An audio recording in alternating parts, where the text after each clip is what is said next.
Welcome, everybody. Today I'm talking with Najva Sol. Najva has over 12 years of experience in community building, brand storytelling, and digital strategy.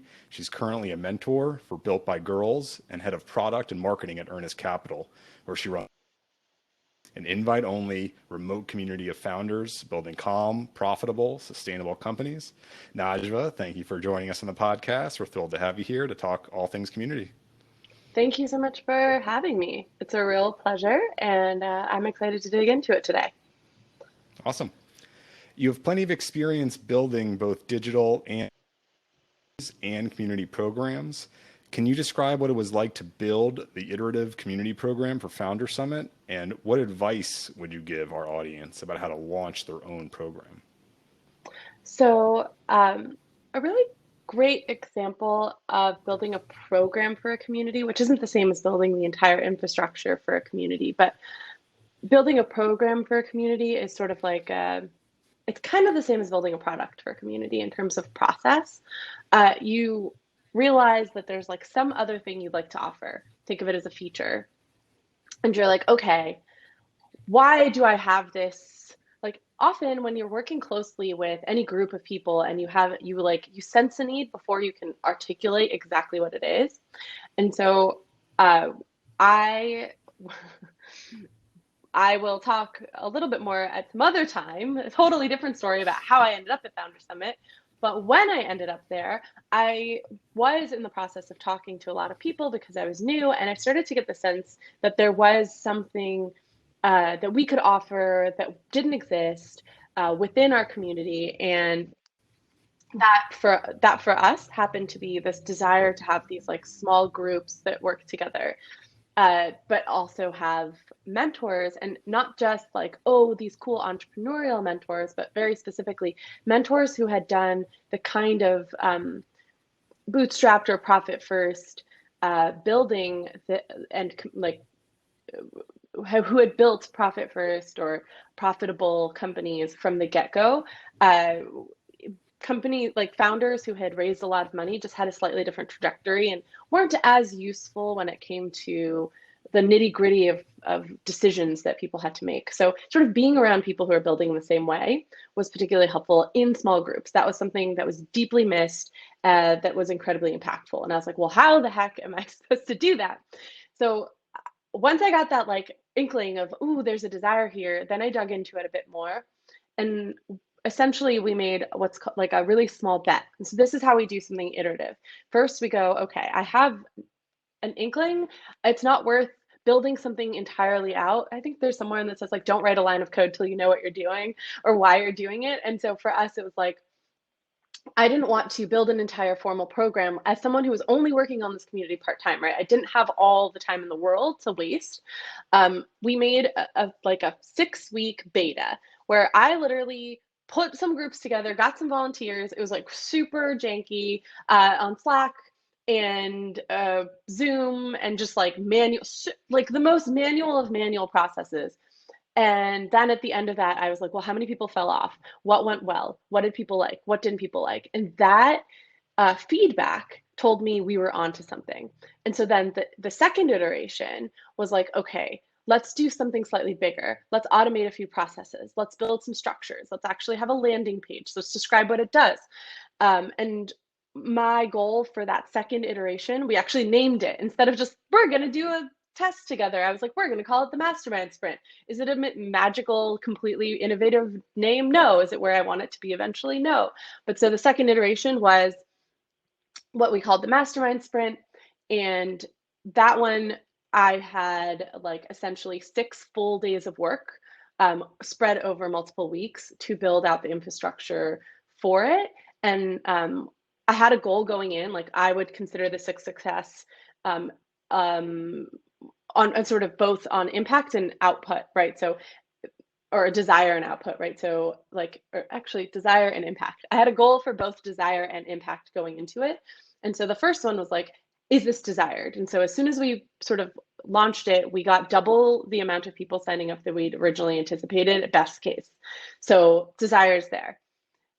Did people stick around? Then we had like the sort of exit survey, and the impact, people said that it literally moved the needle on some of their project. They credited it. Not everybody loved it, and not everyone's ever going to love a program that you launch for your community. But if it's deeply valuable to the people, to enough percentage of people, and I think you have to decide what that is. Like, is it worth making a program that only 3 people find valuable?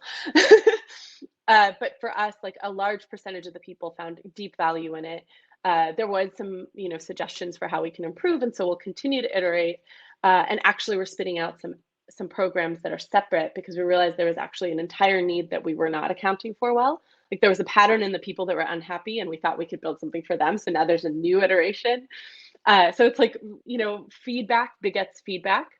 And so that's sort of how a community program works. And this has worked in multiple communities that I've worked in. Like this isn't just a digital thing. Like you can always have like a meetup, and then if that meetup goes really well, then you can have a weekend, and then if that works out, you have a conference, right? Like there's always like that process is just start small, move quickly, and then slowly optimize and improve the offering.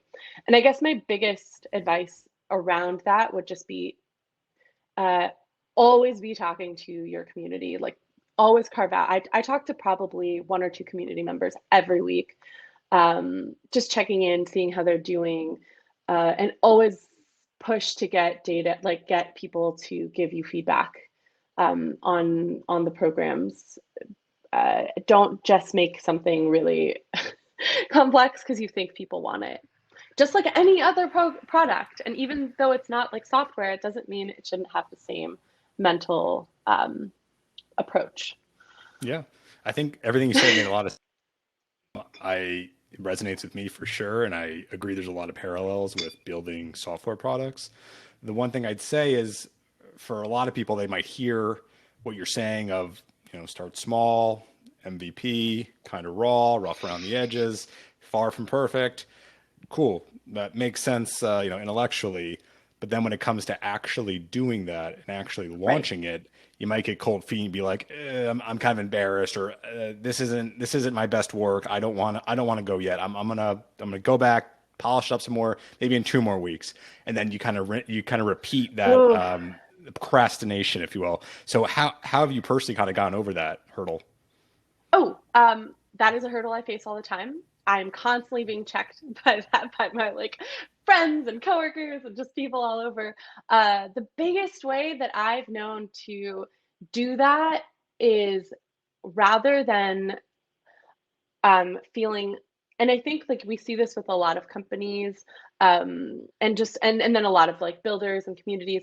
If you feel like you're with someone, it's very different than you're doing something for someone. So if you feel like we are in this together, I am building this with you, we're on this journey and adventure to finding this great community, perfect community for us, whatever that might mean, or this perfect program together. Like, let's, it's much more inviting. You're so much more likely to be, if people feel involved in the process, they're so much more likely to give you feedback rather than drop you if something's not as polished. You build the trust by letting them know that you are working on something, inviting them in, letting them know, okay, so hey guys, my plan is to do a better one, but this one, I just wanted to like see, I'm like here with you, tell me what's working, tell me what's, invite people in. They're so much more forgiving. If you just drop something and you're like, I made this, people will judge it to the fullest of their ability. Like it may be found very lacking. So that I find that people are surprisingly, ultimately, if they truly believe you're building with them, we are building this community together. Most people are willing to even tell you, hey, I didn't like that. Here's how it could be improved. And then still give you a chance the second time around. The biggest fear when you launch these kinds of things is that you'll disappoint someone and then you won't get a chance to redeem yourself. Like they'll walk away, they'll quit, they will stop coming back. And because we have really short attention spans. And so if you can make it something that even if they don't like it, they'll come back to you, and that's about trust and relationship building, and messaging, then it's less scary.